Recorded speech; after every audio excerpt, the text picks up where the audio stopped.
ثم حضرت تجمع لأن في الفترة كنت التحقت في خريف 76 عز بداية الحملة الانتخابية بفاس كطالب، أول مرة غادي ندخل الجامعة،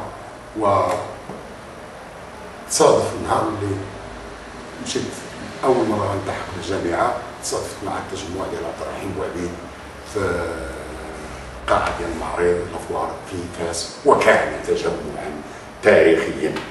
وهنا كنتذكر عبد الرحيم كيف كان يردد مع بعض الشعار: إذا الشعب يوما أراد الحياة فلا بد أن يستجيب القدر.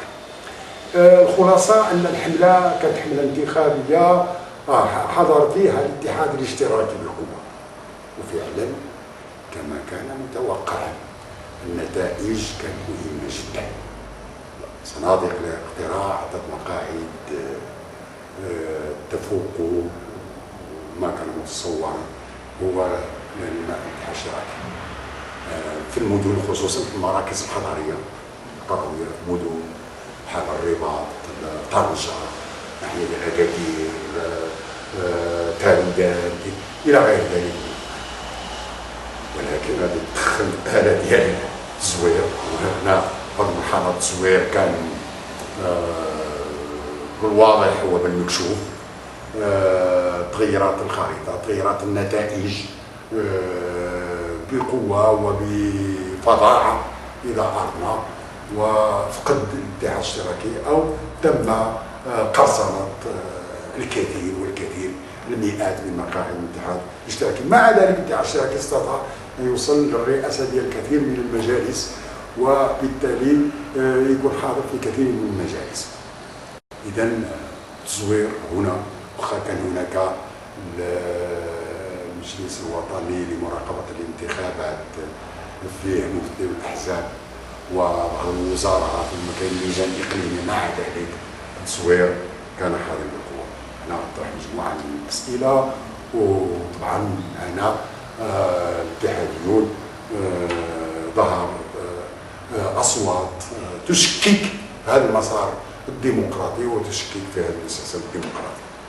طبعا عقدت لجنة مركزية للتقييم، وطبعا تم التنديد بهذا التزوير، و مع ذلك غادي تجي ايضا المحطة ديال 77 هي الانتخابات التشريعية بين رافض المشاركة وبين، فطبعا مادام ان الاختيار الديمقراطي كان هو الاختيار استراتيجي، اذا ما في اللجنة المركزية نهاية المطاف تم الاتفاق على دخول هذه الانتخابات، مع الوعود ايضا اللي تعطى عدم التزوير وستكون انتخابات نزيهة. وهنا المرحوم حسن الثاني غيعين 4 ديال الوزراء ديال الدولة اللي هما رؤساء الأحزاب: الخطيب، حرضان، عبد الرحيم بوعبيد، أحمد عثمان كان هو الوزير الأول. لكن بعد ذلك غادي نشوفوا مرة أخرى سيجهض هذا المسلسل وستزور الانتخابات. هنا غادي نوقف عند 2 ديال المسائل، وهو أنه قبيل الانتخابات كان هنا غادي يبان المؤشرات ديال التزوير وديال مسخ المسار، حيث أن إدريس المصري مشى لعبد الرحيم بوعبيد محمل بحقيبة فيها 120 مليون سنتيم. باش هذه قال له عبد الرحيم، قال له إدريس المصري، قال له مساهمة في الحملة الانتخابية. قال له عبد الرحيم أنا ما يمكنليش نقبلها غير إلا كان طبعا بمرسوم الدولة غادي تساعد الأحزاب في الحملة الانتخابية، أما هكا نقبل حقيبة مهربة كما قال عبد الرحيم بوعبيد فهذا ليس من أخلاقنا، علما بأن الدولة هي اللي كانت كتمول الحملة الانتخابية ديال الأحزاب الإدارية، أما سيسمى آنذاك بالأحزاب الإدارية في ديك سابقا، وطبعا سيعوض بحزب الأحرار ديال أحمد عثمان فيما بعد. المسألة الثانية هو أنه تمت المنادى تاع عبد الرحيم اتفاق على كوطه. انا بلا ما نتكلموا على التزوير الفنون قسموا الكعكه شحال نعطيوكم الى اخره. عبد الرحيم بوعبيد كما قلت في الحصه السابقه انه كان كيمارس السياسه الاخلاق، وكان معروف عنه انه كان كيرفض تدخل الشؤون الداخليه، كيرفض تكون من السلطه ومن الجهات النافذه، وكيرفض شعوب المكتب السياسي من موراء يمشي يدير شي اتفاق. لان كان بعض الاعضاء المكتب السياسي كان عندهم بعض الخرجات هكا كانوا يتفقوا. عبد الرحيم كان كيرفض هذه المساله، اذا رافض طبعا ان يدخل في هذا الكوطا. ولا صناديق الاقتراع هي التي ستسير هذه مساله. مساله اخرى وهو لما انعقدت اللجنه المركزيه اللي تم فيها مناقشه دخول المشاركه وعدم المشاركه في الانتخابات، عبد الرحيم كان في نيته قبل اللجنه المركزيه وهو يترشح في اسفل. لماذا؟ تضامن مع اسفل، لان التزوير اللي وقع في 76 مس اسفل بواحد الشكل بشع جدا، واحد الشكل مرعب. اذا هنايا كتضامن مع اسفل وهذا هو انه يترشح. ولكن لما عقدت اللجنه المركزيه الناس ديال اكادير المناضلين الاتحاديين في اكادير نظرا الارهاب اللي كان كيتمارس عليهم والقمع اللي كيتمارس عليهم قرروا عدم المشاركه. دعوا الى عدم المشاركه. لا يمكن ان ندخل في انتخابات ونحن قموعين مضطهدين وممارسه علينا الرعب. كتحدي عبد الرحيم قال انه سيترشح في اكادير. وهنا الاتحاديين ديال الجنوب والقاعه صفقت بحراره لهذا القرار، ولكن سيتصل ادريس فيما بعد بعبد الرحيم ويقول بانه رغبه جلاله الملك انك ما ترشحش في اكادير. اختار فين ما بغى يترشح ولكن ماشي الا اكادير. عبد الرحيم لانه ما قلنا شخصيته هذه مسألة لا يمكن مساومته، رفض وأصر على الترشح في أكادير. إذا من سيتنازع؟ قصر أم عبد الرحيم؟ فعلا في نهاية المطاف عبد الرحيم ترشح في أكادير. ترشح في أكادير، سقط طبعا، ولكن سقط لم يسقط في صناديق الاقتراع، سقط بالإملاءات إلى آخره. إذا مرة أخرى ستشعر، بحيث أنه عبد الرحيم يقول إنه بعد الانتخابات تصل أحد النافذين المسؤولين عن الانتخابات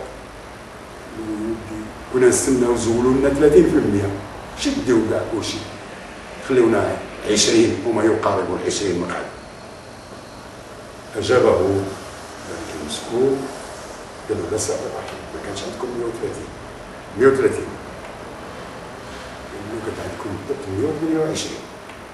128 ولات بحدود 20. ولكن غادي نشوفوا هذاك العدد القليل اللي طلع البرلمان 77 كنشوفوا بان كان الشعله، لان كل اتحادي في ذاك الوقت كل برلماني في ذاك الوقت كان وحده يشكل فريقا. هذه المساله يعرفها الخاص والعام.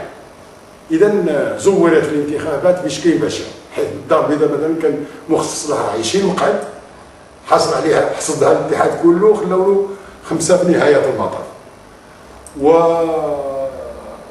وتذكر انني لان كنت كطالب في الجامعه كندير الحمله في فاس، وكان يجي الناظور باعتبار الارتباط اللي عندي مع الناظور، وخصوصا الاستاذ ديالي واللي بفضله دخلت عالم السياسه، والحسين فهمي كان مرشح. وفعلا الاتحاد حصل على مقعد في الناظور ديال الحسين فهمي، ولكن كما قلت سابقا وجد الناظور وهذه كان لها الفيتو انه داخل ما خصش يكون هناك تمثيليه اتحاديه. هنا يوقع الاجتماع ديال اللجنه المركزيه، هو التقييم ديال الانتخابات الى اخره، والتنديد بالتزوير العشير. في هذه الظروف طبعا غادي تكون احداث اخرى. شوفوا الحدث الكبير وهو قبل المؤتمر الوطني 10 ايام قبل المؤتمر الوطني الثالث، لان 26 نوفمبر اعتقد بعد، لان المؤتمر غادي تنعقد في 8 ديسمبر 78. في 26 نوفمبر 78 الحدث هو تأسيس الكونفدرالية الديمقراطية للشورى كبديل للجهاز بيروقراطي اللي كان كيسيطر على الاتحاد الديمقراطي للشورى. وكان المؤتمر الاستثنائي بدا التحضير لإنشاء مركزية نقابية مناضلة ديمقراطية كتجاوز طبعا المساوئ وعيوب الاتحاد المغربي للشغل اللي عانى منه الاتحاديون الكثير.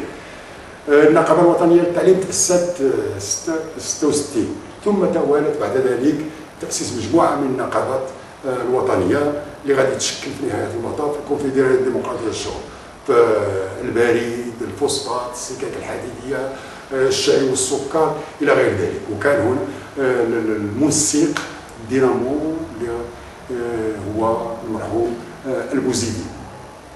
اطار واللي اعتذر قبل انعقاد المؤتمر باش ما يكونش مسؤوليه الامين العام لظروف صحيه، وهنا كونفدراليه تبع الاصوات المغرب المناضل نوير الاموي. وغنشوفوا فيما بعد ان واخر السبعينات والثمانينات غادي يكون هو الزمن الكونفدرالي بامتياز. اذا 10 ايام كما قلت من بعد غادي تنعقد المؤتمر الوطني الثالث. غادي تنعقد المؤتمر الوطني الثالث. هنا الصراعات الداخليه بدات كتأجج، خصوصا بين عضو من المكتب السياسي واعضاء من اللجنه الاداريه، واللي غيأجج هذا الصراع وهو ما بين تيار رافض للمسلسل الديمقراطي والانتخابات اللي كيعتبرها مسخ، وبالتالي ستنال من مصداقيه الاتحاد الاشتراكي، وانني فقط مجرد لعبه مكشوفه الخاسر فيها هو الاتحاد. وكان هناك من يدافع طبعا عن المشاركه والفعل في المسلسل الديمقراطي، باعتبار ان المقاعد لا تهمنا، وان هذه المشاركه تتيح لنا اولا اسماع صوت الاتحاد، لان الحمله الانتخابيه كانت هي الفرصه لاسماع الاتحاد، لان الانشطه كانت اخرى كان كيتمارس عليها القمع الحظر. اما في البوادي والقرى النائيه فكان ممنوع حضور الاتحاد الاشتراكي. كاين تقرير توجيهي للقاء عبد الرحيم بوعبيد في هذا المؤتمر. تقرير توجيهي طبعا غادي يتم التركيز اساسي على الحدث، هو غادي نشير في هذه الفتره لان كاين طبعا الوهج ديال الشبيبه الاتحاديه بقياده المناضل الكبير عبد الهادي خيرات، انتعاش القطاع الطلابي بحيث انه في هذه المرحله سيتم استرجاع شرعيات الاتحاد الوطني للطلبه المغرب اللي كان محظور، وهنا الاتحاد الاشتراكي مره اخرى هو اللي غادي يترأس المنظمه الاعتداليه لطلبه المغرب في شخص الاخ المناضل محمد بوبكري. اذا كان حدث. فقلت في التقرير التوجيهي عبد الرحيم غادي يركز على الحدث، وهو تأسيس الكونفدرالية الديمقراطية للشورى وأهميتها، لماذا تأسيسها، أهدافها، ثم غادي يوضح العلاقة ما بين الحزب والنقابة، طبعا لكي لا يتم السقوط مرة أخرى في الاختلالات اللي كان كنعرفوا. كان هناك صراع كبير جدا في اطار الاتحاد الوطني مع الاتحاد الوطني للشغل اللي كان كيحاول يهيمن على الاتحاد الوطني، بل كان يقص أجنحته، بل كان يخنقه اذا اردنا، خصوصا مع المحجوب الصديق اللي كان الشعار ديالو وهو سياسه الخبز لا خبز السياسه.